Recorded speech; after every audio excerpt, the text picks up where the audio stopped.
Në gjykatën e posaçme është shtyrë sërish seanca e parë në dosjen 5D. Shkak për shtyrjen e seancës është bërë zëvendësimi i avokatit të Redimollës, ndërsa një tjetër mbrojtës kërkoi kohë të njihet me aktet. Seanca e radhës është lënë me datën 30 prill. Ish-drejtorët Redimolla dhe Mariglen Qato gjykohen në këtë proces për veprat penale të korrupsionit pasiv, mosdeklarim pasurie dhe pastrim parash. Ndërkohë, të akuzuarit të tjerë Taulan Tushe, Nestor Muhamedllari, Albana Janku, Julian Zanaj dhe Anton Punavia do të gjykohen për shkelje të barazisë në tendera.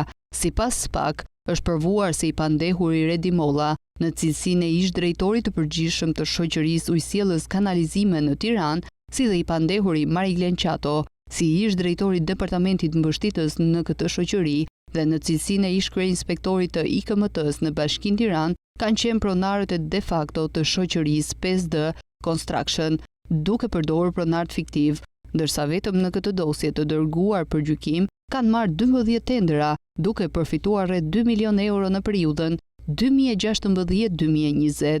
Hetimet kanë zbuluar se për periudhën 2016-2018, kur Qato ka ushtruar funksionin e drejtorit të departamentit mbështetës në UKT, shoqëria 5D ka fituar në kundërshtim me rregullat e prokurimit publik 4 tendera nga Bashkia e Tiranës, Tirana Parking dhe Klubi Sportiv Tirana.